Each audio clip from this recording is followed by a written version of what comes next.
Welcome back at 7:44. In Los Angeles, a school-age child has died from a rare complication.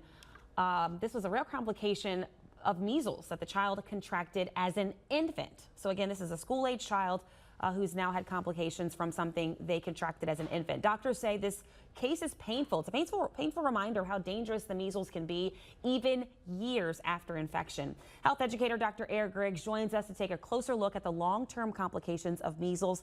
Dr. Griggs, good morning. Thanks for joining us. Good morning. On top of this situation in Los Angeles, we're also reporting this morning that Utah has 41 reported cases of the virus, 27 in one specific part of the state. And then Arizona has had 42 cases reported. So now these two states,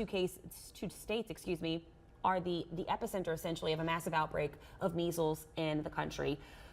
Let's start off with the fact that measles is a highly contagious virus. Let's talk about that first. It's one of the most infectious diseases or viruses on the planet. Not only can it be passed from person to person, it can linger in the air for hours after walking through. If I cough and sneeze with measles, you're not vaccinated, you walk through, you breathe it in, two hours later, you can contract the measles, you can be infected. Even after 2 hours after you coughed in this space? Yeah, so then let's go even further.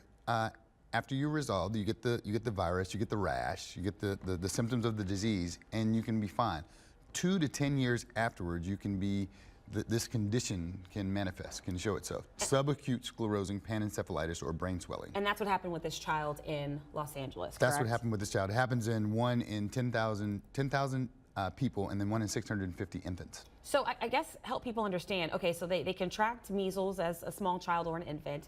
They may have the rash, it goes away, but that virus is still lying dormant in their system. And then 2 to 10 years later, in these rare cases, this brain swelling just occurs out of nowhere? The way to think about it is it follows a pattern of what we do with chickenpox or varicella, the reason that we take the shot or the vaccine for it, because what happens is it lies dormant in the nervous system.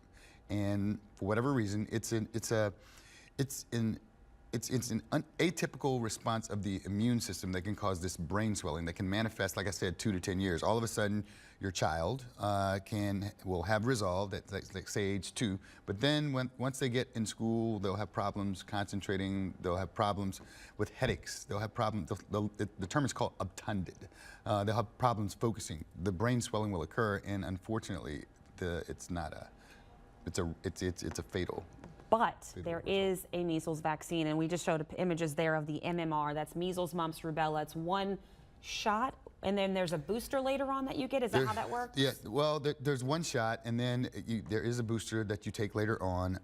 And even for adults, we've talked earlier about getting your titers to see whether or not that you have the antibodies to protect you against measles, mumps, and rubella. Yeah, so it's something that you can be vaccinated, obviously, that we've talked about against it.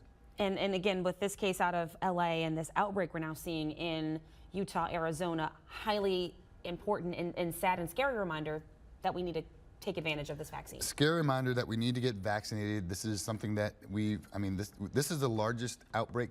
We haven't seen this type of outbreak in 3 decades. Wow. We've had more people not get vaccinated opt for their kids not to get vaccinated against measles, mumps, and rubella, and now we're seeing the result. But as we mentioned, the child essentially could survive it as a small child, but then that virus is lying dormant in their system and could resurface. Viruses lying dormant in their system could resurface as brain swelling and inflammation of their nervous system, and you will see, you'll think your child is fine, and then unfortunately you have these results. All right, Dr. Griggs, thanks for helping us understand what happened in this situation and why this is such a deadly virus. Thank you. All right, thanks so much. Time is now 7:40.